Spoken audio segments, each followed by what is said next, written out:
गुंडाविरोधी पथकाने सिडकोतील गणप्याला भद्रकालीतून गावठी कट्ट्यासह केले जेरबंद।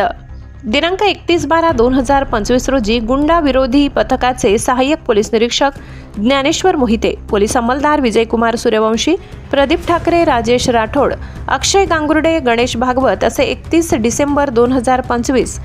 व नववर्ष प्रारंभ 1 जानेवारी 2026 च्या अनुषंगाने भद्रकाली, पंचवटी, म्हसरूड व आडगाव पोलीस स्टेशन हद्दीत गस्त करीत असताना गुंडा विरोधी पथकाचे पोलीस अंमलदार राजेश राठोड यांना गुप्त बातमीदारामार्फत माहिती मिळाली की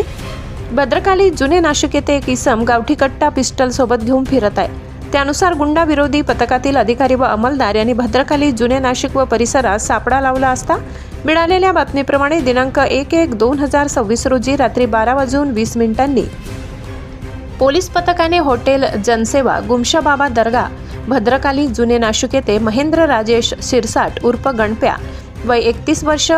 राहणार N31R 6-315 दत्त चौक, नवीन सिडको, नाशिक या सीतापीने ताब्यात घेतले असता त्याच्या कमरेला एक देशी कट्टा पिस्टल व मॅगझिनमध्ये एक जिवंत काडतूस असा एकूण 41,000 रुपये किमतीचा मुद्देमाल मिळून आला असून सदर अग्निशस्त्र हे दहशत निर्माण करण्यासाठी स्वतःजवळ विनापरवाना बाळगत असल्याचे सांगितले।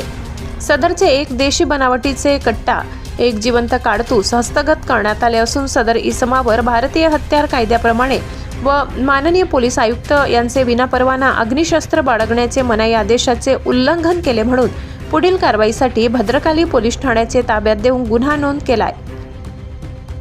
सदर कामगिरी संदीप कर्णिक, पोलीस आयुक्त नाशिक शहर किरण कुमार चव्हाण, पोलीस उपायुक्त गुन्हे शाखा संदीप मिटके, सहाय्यक पोलीस आयुक्त गुन्हे शाखा यांचे मार्गदर्शनाखाली गुंडा विरोधी पथकाचे सहाय्यक पोलीस निरीक्षक ज्ञानेश्वर मोहिते, विजय सूर्यवंशी, प्रदीप ठाकरे, राजेश राठोड, अक्षय गांगुर्डे, गणेश भागवत, सुनील आडके, कल्पेश जाधव, घनश्याम महाले, दयानंद सोनवणे, सुनीता कवडे यांनी संयुक्तरित्या कामगिरी पार पाडली आहे। महाराष्ट्र माझा न्यूजसाठी वृत्त संकलन विभाग, नाशिक।